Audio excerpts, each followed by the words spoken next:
Over the weekend, we actually learned that a Dallas area man who was part of the mob that stormed the Capitol, breaching the building, vandalizing offices, and threatening the lives of lawmakers, had a specific threat against Alexandria Ocasio-Cortez, a representative who shared her traumatic experience on social media and various cable news interviews.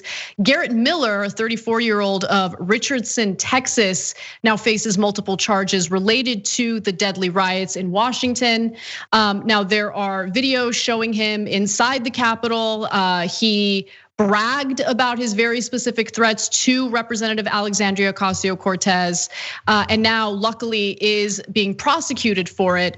Miller was charged with unlawful entry of the Capitol on January 6th, violent entry and disorderly conduct on Capitol grounds, obstruction or impeding any official proceedings, civil disorder, and making threats, according to a criminal complaint. Now, in response to AOC tweeting about the need to impeach Donald Trump, he wrote this: assassinate AOC. And that's not the only threat. He put out many threats both before and after the riots that took place.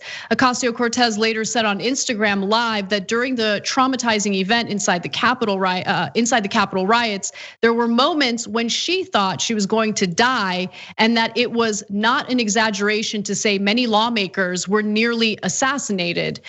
We certainly do know that there were extreme right wingers there with flex cuffs, with the intention of holding members of Congress hostage. There were some chants indicating that they wanted to cause physical harm to Vice President Mike Pence because he was fulfilling his duty of certifying the electoral votes for Joe Biden, who fairly won the general election. And so I thought that these new details were important to share with the audience because as AOC shared her feelings toward what she had gone through that day, there were some people mocking her as if it was not a traumatic experience. But when you have cops who are underprepared and who also engaged in some of these riots, I would argue that she had good reason to fear for her life, as did other members of Congress. You know, it's this story is so disturbing, Anna, because the fact that this got all the way to the steps of the Capitol, inside of the Capitol, and actually threatened the lives of our leaders, and for what? Because they lost an election. Because they lost an election, and because Donald Trump leaving office meant that their reign in terms of their renaissance of white supremacy and bigotry will come to an end. And so now they took it all the way to the Capitol, and they were a threat, and they still are a threat to this entire system, not just the government, but the people who make up the government, and not just the elected officials, but the people on the streets. And so I think if there's any solace in this entire thing, it's the fact that I believe America is finally seeing white domestic terrorism for what it is: white conservative domestic terrorism. Yeah, and they genuinely felt empowered by Donald Trump, which is why so many of them were shocked that they were actually facing federal charges for what they had done. And what also really stood out to me about this Miller guy was how he not only bragged about the threats toward AOC, and he not only put out nonstop threats like on his social media platforms. But after the riots took place, he continued with the threats. So in a January 15th Facebook chat, Miller allegedly wrote that he was, quote, happy to make death threats. So I've been just off the rails tonight, LOL, and was, quote, happy to be banned from Twitter. Miller also alleged to have said an officer who shot and killed a Trump supporter inside the Capitol deserves to die and would not survive long because it's hunting season. These people, I mean, they're a threat. When they're advocating for the murder of innocent people, they should be prosecuted, they should be checked out.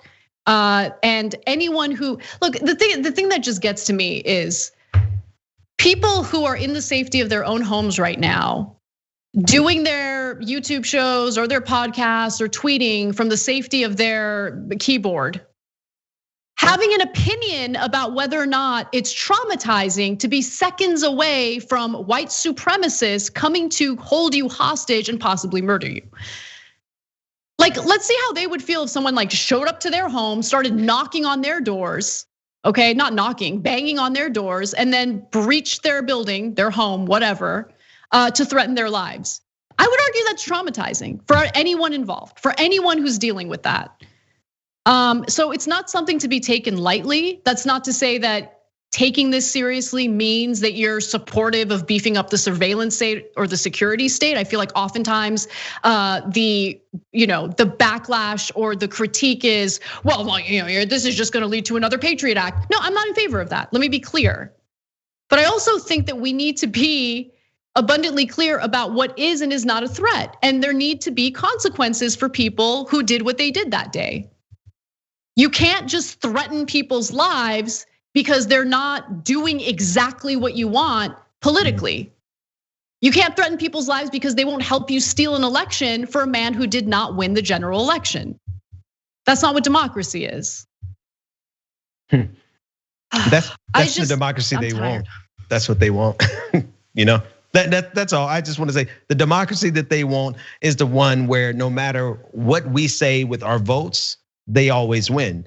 And it was funny. I thought that they were going to just try to overthrow the results of the election. Turns out they actually want to overthrow the entire government. So maybe we know that's coming.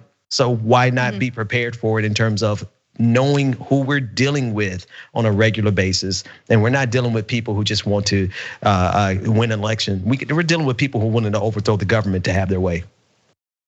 Yeah, that's exactly right. And these are the same people who had some pretty strong feelings and strong statements in regard to Colin Kaepernick kneeling during the national anthem. I don't want to hear what these people have to say about Colin Kaepernick because they're not real. Like, what their argument is hollow and it's not based in reality. It's not even based on what they genuinely believe. They don't respect our soldiers. They don't respect our military. They don't respect our system of government. They don't respect our Constitution. And when they were pretending to be offended by Colin Kaepernick kneeling, understand that they were pretending, because it's not about the form of protest. We know that they don't care about the form of protest. They just don't like the message involved in the protest. Absolutely. That's what the criticism toward Colin Kaepernick was about. These people do not respect democracy or freedom. They don't respect a democratically elected leader. These people are absolute hateful phonies who throw temper tantrums when they don't get their way. Thanks for watching The Young Turks, really appreciate it. Another way to show support is through YouTube memberships. You'll get to interact with us more. There's live chat emojis, badges. You've got emojis of me, Anna, John, JR. So those are super fun. But you also get playback of our exclusive member-only shows and specials right after they air. So all of that, all you gotta do is click that join button right underneath the video. Thank you.